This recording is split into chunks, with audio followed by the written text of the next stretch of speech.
É um prazer poder acolher na nossa FFB, o UERJ de São Gonçalo, um evento importante como este, porque, de certa forma, realizamos também a nossa função social como universidade no município de São Gonçalo.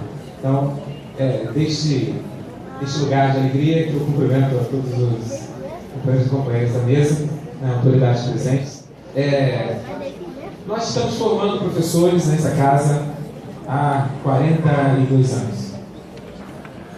E aí, é uma alegria saber que muitas das pessoas que hoje são responsáveis pela educação no município, construíram a sua formação nesta unidade da UERJ. Também é gratificante poder, neste momento, ao recepcionar a conferência, encontrar antigos companheiros de escola, e de formação ainda, de universidade, que permanecem acreditando que este lugar de educador nos constrói como homens e mulheres de valor. Isso nos alegra bastante.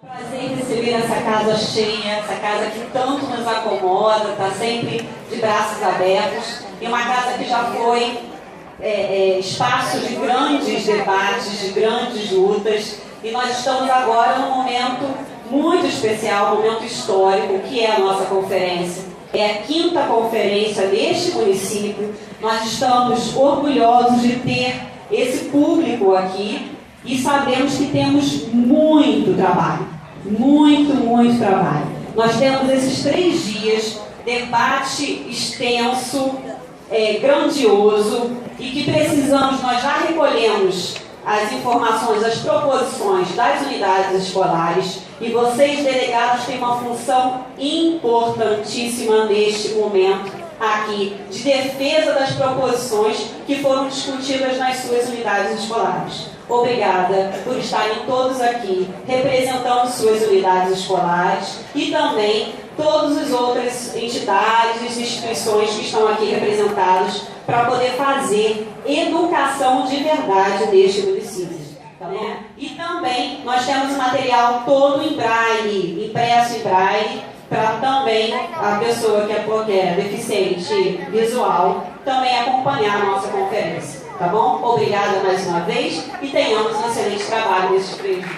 Presentes, eu queria saudar, em primeiro lugar, os educandos que aqui estiveram, porque abrir uma conferência começando pelo educando é muito significativo, né? E, de fato, eu, como promotora, tenho ido também a outras conferências de educação, já que atuo exclusivamente na área de educação, e é muito simbólica a participação aqui do público gonçalense. Né? Fico muito feliz de ver esse auditório cheio, que não deu conta do interesse da população. Então, o meu cumprimento vai também para cada um dos senhores, das senhoras, dos estudantes, dos profissionais de educação, dos diretores, dos vereadores, enfim, de todos os que estão aqui, na plateia. E, nesse terceiro momento, queria saudar todos os integrantes da mesa, dizer a minha alegria de ter sido convidada para aqui estar. Eu, atualmente, coordeno a área da educação no Ministério Público do Estado do Rio de Janeiro. Nós temos alguns municípios já com promotorias de atuação exclusiva nessa área, como é o caso aqui em São Gonçalo. A colega titular aqui é Marcele Navega, muitos dos senhores talvez já a conheçam. Ainda é uma promotoria recente, mas temos tentado ampliar o nosso trabalho e aprofundar o nosso trabalho de maneira interativa, né? Com muita escuta dos profissionais, escuta dos estudantes, escuta dos pais, dos alunos, e mobilizando principalmente os conselhos. conselhos escolares, conselhos de educação, do Fundeb e de alimentação escolar. Então, eu já recebi a informação de que nós temos aqui também hoje presentes muitos conselheiros, né? Isso nos deixa, do Ministério Público, nós do Ministério Público, isso nos deixa muito felizes, porque o controle social na educação é de suma importância e nós ainda estamos, infelizmente, longe da gestão democrática nesse país, né? E essa é uma bandeira que nós temos buscado também levantar. A questão da gestão democrática. Né? Existem tantas escolas em tantas partes do mundo fazendo tantos trabalhos tão lindos, né? Mas ainda não temos a democracia instalada, a autonomia das escolas instalada nas nossas redes. O que nós temos são exemplos pontuais de democracia acontecendo nas escolas, com luta daquelas comunidades que ali estão, com muita luta daqueles pais, daqueles profissionais, daqueles estudantes, desses que podemos chamar de guetos estudantis democráticos. Né? Então, a nossa linha aqui é para que essa conferência consiga, de fato, se debruçar não só sobre o Plano Nacional de Educação, mas também e principalmente para o anterior Plano Municipal de Educação de São Gonçalo, para que se possa cotejar, que se possa comparar o que ali estava e o que já se conseguiu. Quais as metas e quais os prazos que já foram ultrapassados sem que essas respectivas metas tenham sido cumpridas e por quê? E como conseguiremos modificar essa situação no novo plano? Senão, teremos apenas mais um plano. Então, eu gostaria de colocar a relevância desses órgãos de acompanhamento e controle social, no sentido de que, após construir esse plano, com essa visão sobre o que hoje temos e o que ainda não conseguimos, sejam também monitoradas posteriormente as suas metas. Né? E, claro, para isso eu coloco as portas do Ministério Público abertas a todos os senhores, né? Para essa soma. Nós não vamos jamais conseguir fazer isso sozinhos e nem cada um dos senhores nos seus locais de trabalho. É preciso essa união. Né? Então, eu volto a dizer, participei de várias conferências de educação, inclusive da Boa Estadual, e não vi ainda um auditório com essa lotação, com esse nível de interesse. Né? Eu sou filha de gonçalense, minha mãe, inclusive, foi professora há muitos anos atrás, né? E ela sempre me ensinou que São Gonçalo é terra de gente intensa, de gente guerreira, e eu vou poder voltar para casa hoje e contar para ela que eu assisti isso com meus próprios olhos. Parabéns a todos vocês, muito obrigada pelo convite.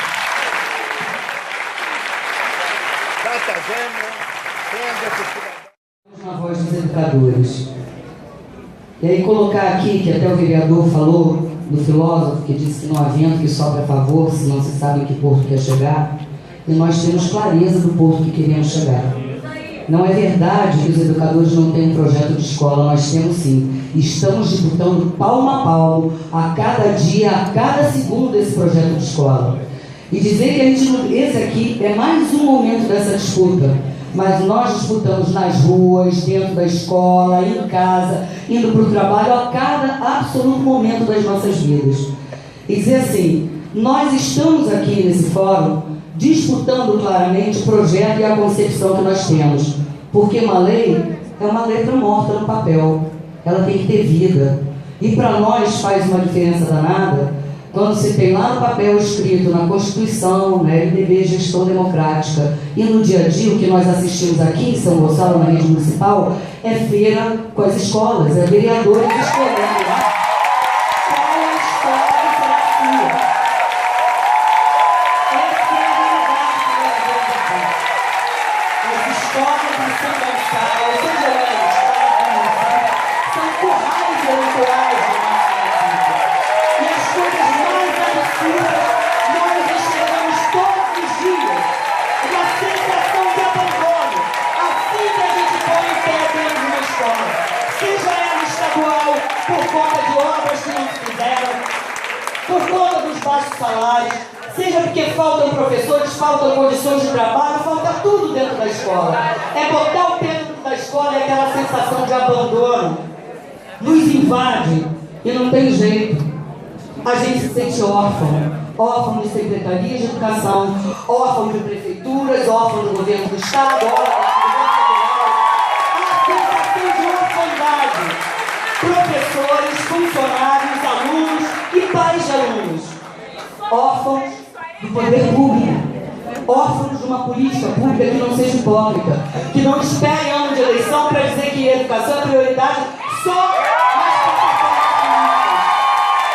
E quando chega no dia a dia, que nós precisamos que a política mude o nosso dia a dia dentro da sala de aula, nada é possível. Hoje de manhã tivemos uma audiência onde a gente falou e viu que com 8 milhões de reais, que não é nada para o orçamento de São Gonçalo, se paga um piso nacional aqui em São Gonçalo. Isso é irrisório. O piso nacional já é uma vergonha se a gente contar R$1.900 para 40 horas, para uma mão de obra extremamente qualificada. E nem isso, 8 milhões de reais, é uma vergonha. Queremos dizer assim, além da democracia, nós estamos disputando aqui financiamento.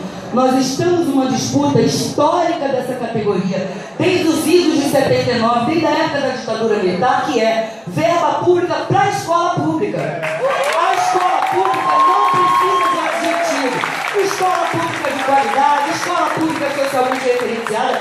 A escola pública já é o singular, pública. Não precisa de mais nenhum adjetivo. Dinheiro público, o nome também já diz, está lá casadinho. Dinheiro público para educação pública. Nenhum centavo aceitaremos que saia dos cofres públicos que vem do bolso do cidadão para ir para a escola privada, qualquer tipo de financiamento. E nós estamos nessa disputa aqui.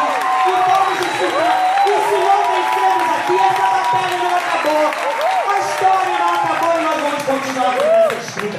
Estamos disputando prioridade no dia a dia. Que saia do papel, que saia das palavras de ordem demagogas dos diversos governos e que mude a nossa vida. É preciso mudar a nossa realidade. E dizer aqui que estamos disputando também uma discussão muito cruel, a meritocracia. O que é meritocracia numa sociedade desigual? Dizer que mérito existe, não existe. Quando existe desigualdade, aquele que tem mais mérito do que tem menos.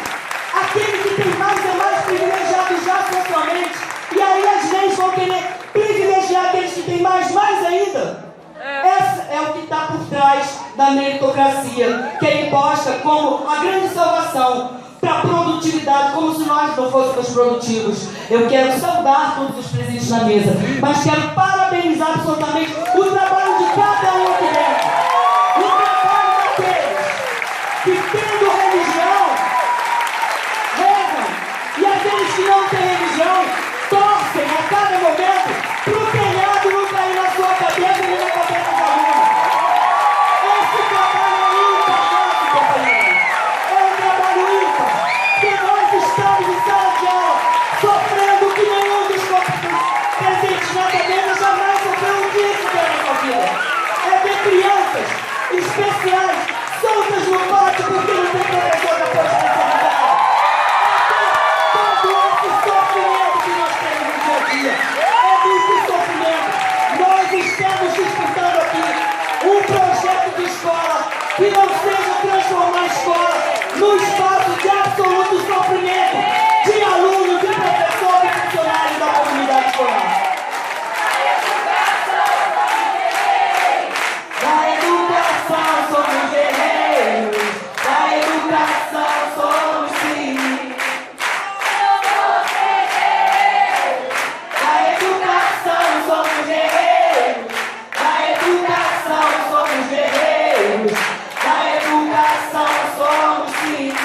Quero dizer para a doutora Bianca Mota, muito respeitosamente, que aqui não tem só professor, funcionário, educador, não estamos só por salário não.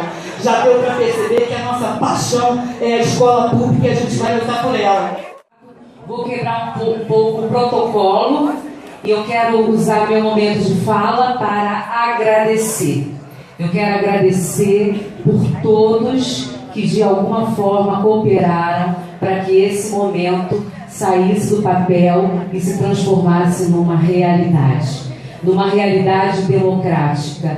Então queremos de verdade que todos os delegados que aqui estão eleitos e que ouviram e tiveram no seu coração e que ainda a veia pulsa por uma educação de qualidade, faça diferença nessa conferência e que não morra essa pulsação somente na conferência, mas que depois nós juntos possamos cobrar para que de fato não seja um plano municipal de gaveta, mas um plano municipal real, verdadeiro e vivo.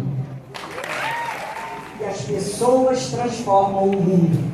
Portanto, nós transformaremos o São Gonçalo para um futuro maravilhoso. Sucesso! Quebrar aqui o protocolo antes de saudar a mesa. Eu quero saudar a cada uma de vocês que estão aqui. Eu quero saudar os meus companheiros. Eu quero saudar a cada educador. Eu sou educadora. Eu estou em uma função e estamos sempre em funções na vida. Mas a gente tem que saber a nossa essência, aquilo que a gente é e aquilo que a gente acredita. Eu acredito na escola pública porque é da pública que eu saí. Eu acredito na educação pública porque eu sou educadora pública. E eu acredito no carinho, no respeito que vocês têm a mim. E eu estava precisando disso. Apesar daqueles que não me conhecem fazer o tan. Só que Deus conhece os corações e quem é amigo sabe quem são as pessoas de atitude. E a atitude fala mais alto que às vezes palavras. Eu vim aqui para dizer que um plano, uma conferência, ela não é de mandato. Nós não estamos aqui porque estamos garantindo um mandato. Um plano é um projeto de ação política educacional que supera a qualquer e quaisquer outras questões. Eu coloquei que o nosso maior objetivo não é apenas definir os processos da prática educativa, mas, sobretudo, pensar que existe este plano, existe essa conferência, porque nós estamos falando da escola pública. E a escola pública, ela está posta para a comunidade. E nós somos, porque aqui tem professores, mas toda a equipe que faz parte dessa comunidade da escola pública, começando dos alunos, nós somos os verdadeiros cidadãos desta cidade, que não desistimos da luta e que acreditamos na transformação. Eu quero dizer que vivemos um tempo de incertezas, sem dúvida. Vivemos um tempo onde somos dominados pelas lógicas centralizantes. Mas não podemos esquecer que a escola sempre foi e será um espaço onde a nossa identidade é reforçada, onde as pessoas mudam e nem têm que mudar pelo aquilo que conquistam, onde somos capazes de sugerir através desta conferência possíveis e novos caminhos, apesar de sabermos muito bem o caminho que temos trilhado. Porque aqui, como já foi dito, sabemos onde estamos, sabemos o que queremos, sabemos a escola que precisamos e sabemos o município que desejamos para nós e para toda a nossa família. Muito obrigado, que Deus abençoe e que a luta seja a luta do reconhecimento, porque todos vocês, todos nós merecemos fazer de um plano não apenas uma lei escrita como foi dita, mas de um plano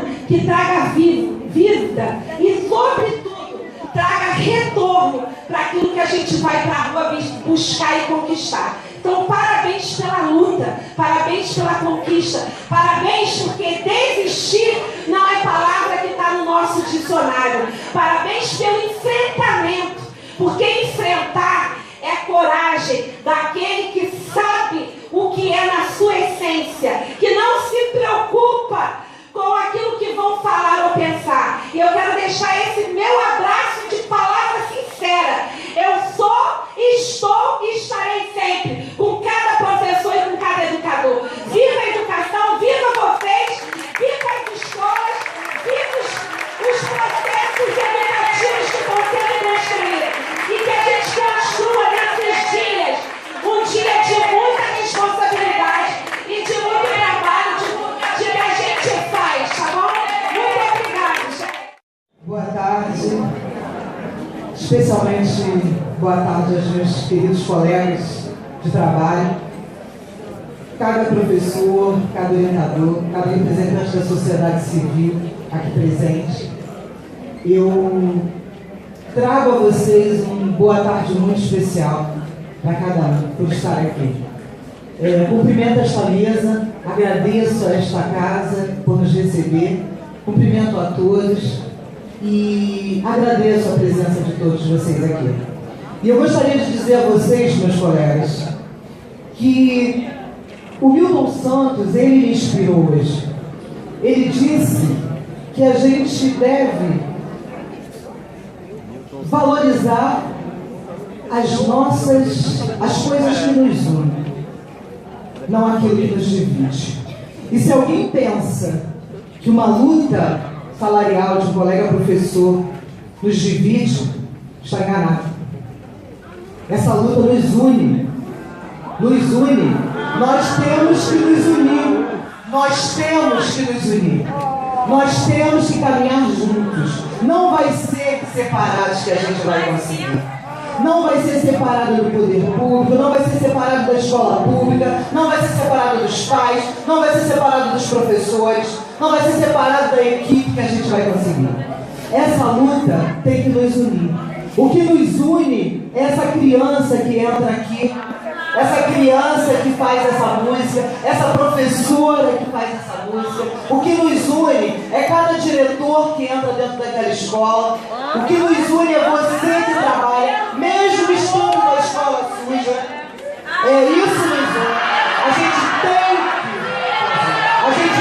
que enfrentar. Sabe por que isso nos une?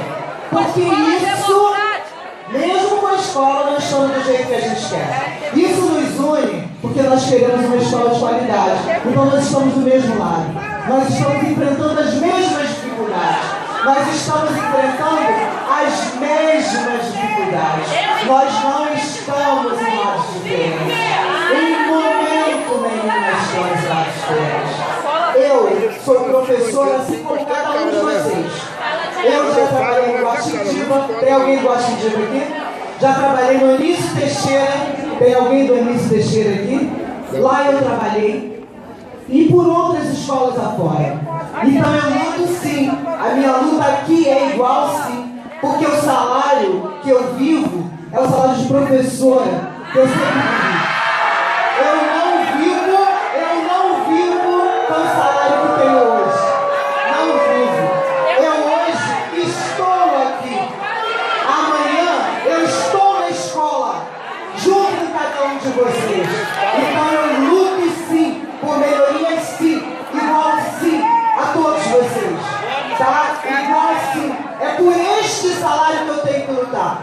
Porque é ele que vai fazer o meu futuro depois. Porque eu não vou embora. Porque eu não estou para me aposentar. Não estou, colega, para me aposentar. Eu aqui vou continuar. Amanhã eu posso não estar mais secretária de educação. E vou estar dentro de uma sala aí, dentro de uma escola aí. Então a luta é igual sim. E enfrentar esse dia a dia aqui não tem sido fácil. Tem sido um grande desafio. Mas eu sou professora, assim como todos vocês. E eu não vou desistir. Enquanto eu achar que posso contribuir, junto com esta equipe da Secretaria de Educação, que tem lutado dia a dia, junto com vários conselhos que têm nos mostrado a verdade, nos mostrado caminhos a seguir. Nós temos feito sim, em muito pouco tempo. Nós enfrentamos um dos momentos mais difíceis, e eu não vou negar isso para vocês. Mas estar aqui não é simples, não é fácil. Vir aqui na frente falar para vocês não é simples, não é fácil. Não é fácil. Então, gente, eu quero terminar a minha fala com uma sabedoria da Cora. Quem gosta, quem conhece a literatura, a Cora Coralina, ela diz: que tem mais chão nos meus olhos do que cansaço nas minhas pernas, mais esperança nos meus passos do que tristeza nos meus ombros, mais estrada no meu coração do que medo na minha cabeça. Medo é uma coisa que eu não tenho. Então a gente está junto sim. Junto sim. E se vocês querem, nós vamos para a luta sim. Vamos para a luta. Muito obrigada. Queridos,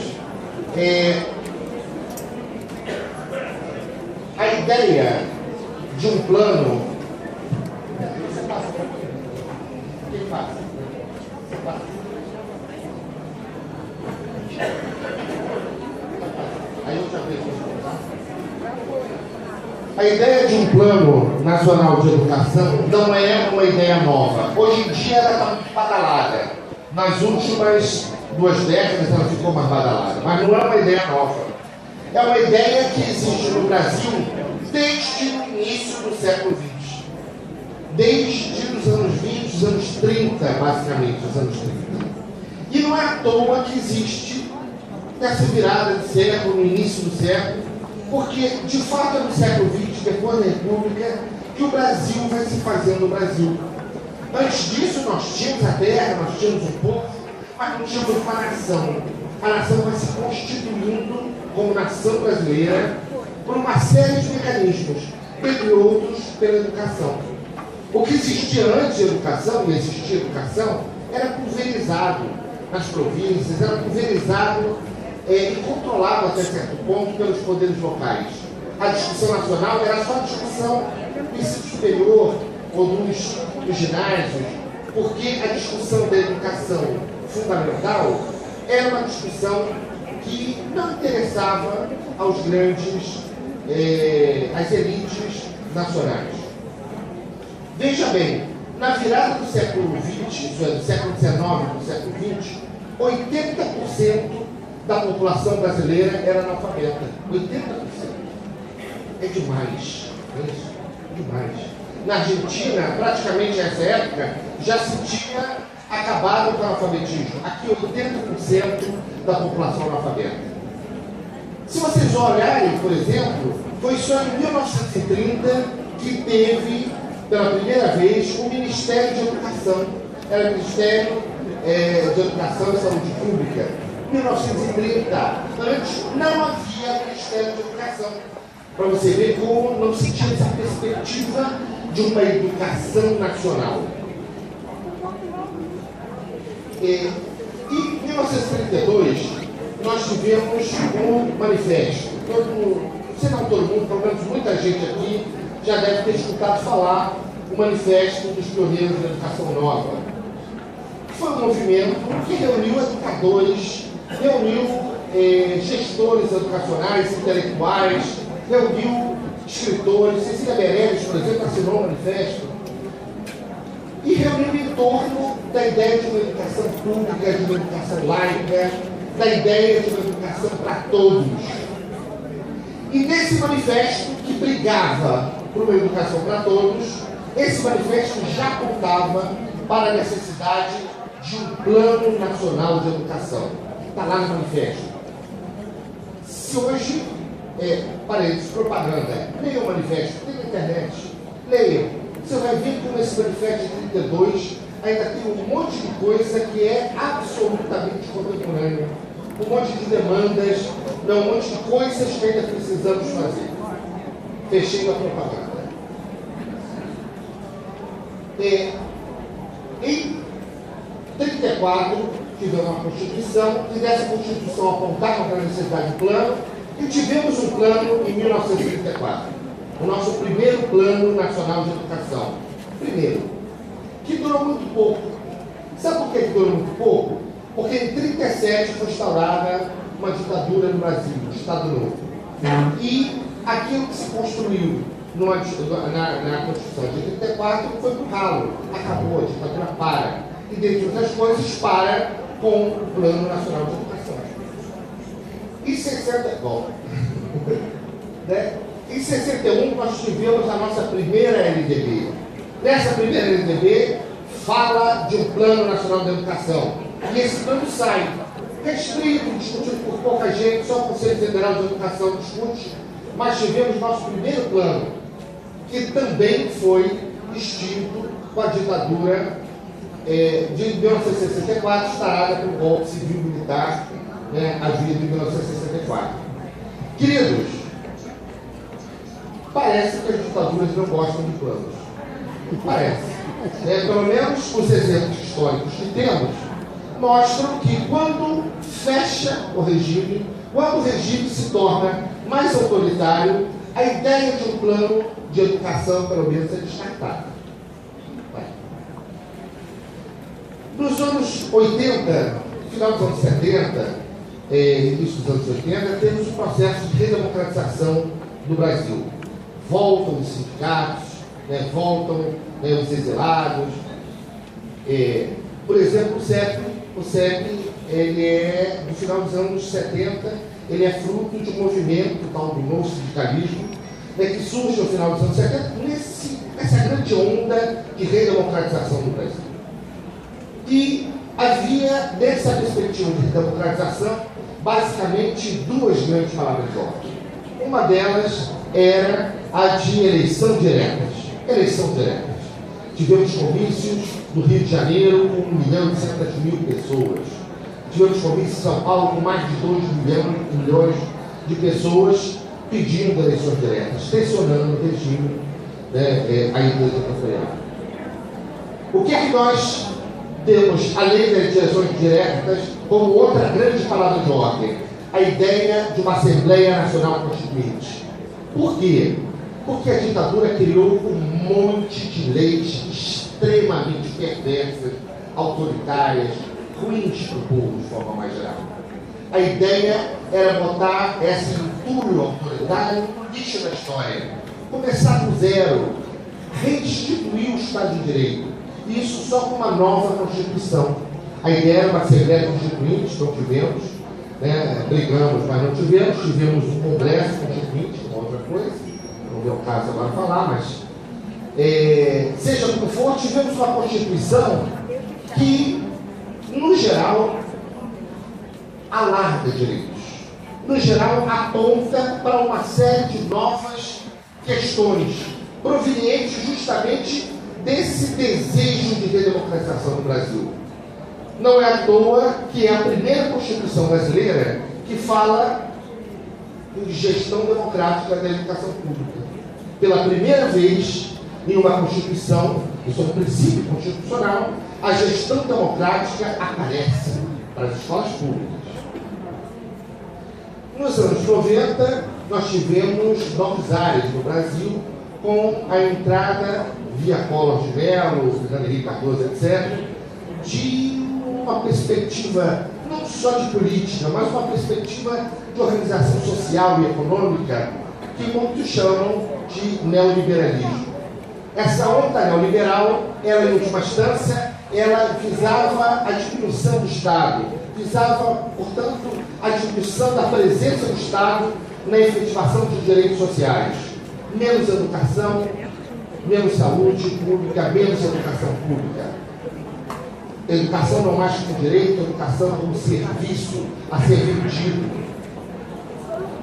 A LDB, de alguma forma, bebe um pouco dessa onda. Ela não é exatamente como a Constituição, que foi marcada por um movimento, foi o Fórum Nacional de Defesa da Escola Pública, que, no capítulo da Constituição, que fala da educação, é um capítulo bem razoável, justamente porque teve isso, teve gente que estava brigando, que estava disputando, e que ganhou uma série de coisas no texto da lei, inclusive, volto a dizer, a ideia da gestão democrática.